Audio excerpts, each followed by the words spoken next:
ನೋಡಿ, ಹುಬ್ಬಳ್ಳಿಯಲ್ಲಿ ನಾನು ಓದಿರೋದು KMC ಹುಬ್ಬಳ್ಳಿಯಲ್ಲಿ ಒಂದು 30 ಮಕ್ಕಳನ್ನು, ಶಾಲೆ ಮಕ್ಕಳನ್ನು, ಅದು ದಪ್ಪಗಿರೋ ಮಕ್ಕಳನ್ನು ಪರೀಕ್ಷೆ ಮಾಡಿ ನೋಡಿದ್ದಾರೆ. ಸಂಶೋಧನೆ ಅನ್ನೋದಕ್ಕಿಂತಲೂ ಏನು ನಾವು ಗೊತ್ತಿರೋ ವಿಚಾರವನ್ನು ಅವರು ಜನರಿಗೆ ತಿಳಿಸಿದ್ದಾರೆ. ಯಾರು ಒಬೆಸಿಟಿ ದಪ್ಪಗಿರ್ತಾರಲ್ಲ ಮಕ್ಕಳು, ಅವರು ಆರೋಗ್ಯವಂತರಲ್ಲ. ಯಾಕಂದರೆ ಅದಕ್ಕೆ cardio diabetic syndrome in children ಅಂತೀವಿ. ಕಾರ್ಡಿಯೋ ಅಂದರೆ ಹಾರ್ಟು, ಡಯಾಬಿಟಿಕ್ ಅಂದರೆ ಡಯಾಬಿಟಿಸ್ ಬರುವಂಥದ್ದು, ಸಕ್ಕರೆ ಕಾಯಿಲೆ ಬರುವಂಥ ಸಿಂಡ್ರೋಮು ಮಕ್ಕಳಲ್ಲಿ ಅಂತ. ಅಂದರೆ ಒಂದು ಕಾಲಕ್ಕೆ ವಯಸ್ಸಾದವ್ರಿಗೆ ಡಯಾಬಿಟಿಸು, ಹಾರ್ಟ್ ಟ್ರಬಲು ಅಂತ ಇತ್ತು. ಮಕ್ಕಳಲ್ಲೇ ಬಂದರೆ ಅದಕ್ಕೆ ಕಾರ್ಡಿಯೋ ಡಯಾಬಿಟಿಕ್ ಸಿಂಡ್ರೋಮ್ ಅಂತೀವಿ.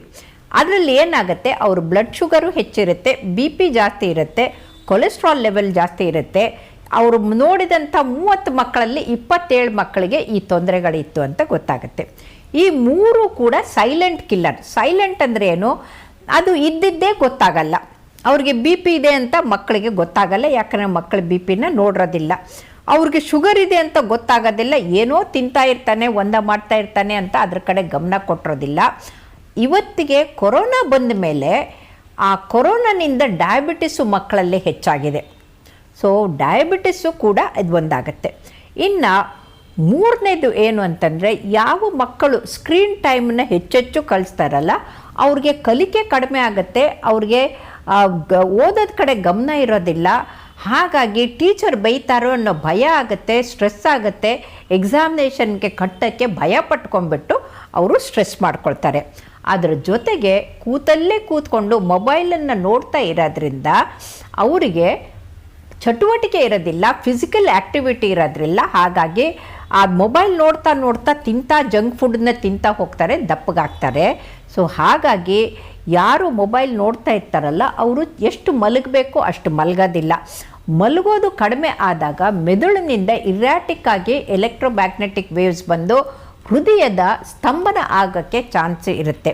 ಅದ್ರ ಜೊತೆಗೆ ಮೊಬೈಲ್ ನೋಡೋದ್ರಿಂದ ದಪ್ಪಗಾದರೆ ಅವ್ರಿಗೆ diabetes, high blood pressure, high cholesterol, heart attack ಎಲ್ಲ ಬರೋ ಚಾನ್ಸಸ್ಸು ಇರುತ್ತೆ. ಹಾಗಾಗಿ ಮಕ್ಕಳಲ್ಲೇ ನಾವು ಸ್ಥೂಲಕಾಯ ಬರದ ಹಾಗೆ ನೋಡ್ಕೊಳ್ಬೇಕು, ಆ್ಯಕ್ಟಿವಿಟಿ ಚೆನ್ನಾಗಿಡಬೇಕು, ಆಟ ಮತ್ತು ಪಾಠ ಎರಡೂ ಮಾಡಬೇಕು. ಈ ಆಟ ಪಾಠ ಎರಡನ್ನೂ ಅದಕ್ಕೆ ತೊಂದರೆ ಕೊಡುವಂಥ ಮೊಬೈಲನ್ನು ಮಕ್ಕಳ ಕೈಯಲ್ಲಿ ಕೊಡಬಾರ್ದು. 1ರಿಂದ 5ನೇ ವರ್ಷದವರೆಗೂ ಮಗು ಕೈಯಲ್ಲಿ ಮೊಬೈಲ್ ಕೊಡಲೇಬಾರ್ದು. 5ರಿಂದ 18 ವರ್ಷದವರೆಗೂ ಕೇವಲ ಫೋನ್ ಮಾಡೋಕ್ಕೆ, ಯಾರ ಜೊತೆಗೆ ಮಾತಾಡೋಕ್ಕೆ ಮಾತ್ರ ಕೊಡಬೇಕು. ಒಂದು ಕಾಲಕ್ಕೆ 12th ಸ್ಟ್ಯಾಂಡರ್ಡ್ PUCವರೆಗೂ ಓದೋ ಮಕ್ಕಳು ಮನೆಯಲ್ಲಿದ್ದರೆ ಮನೇಲಿ TVನೇ ಇಟ್ಕೊಳ್ತಾ ಇರಲಿಲ್ಲ ತಂದೆ ತಾಯಿ. ಇದು 15-20 ವರ್ಷದ ಹಿಂದಿನ ಕತೆ. ಇವತ್ತು ಮೊಬೈಲ್ ಎಲ್ಲರ ಮನೆಯಲ್ಲಿದೆ. ಈ ಮೊಬೈಲಿಂದ ಮಕ್ಕಳ ಓದೋದು, ಕಲಿಯೋದು ಎಲ್ಲವೂ ಕಡಿಮೆ ಆಗಿದೆ.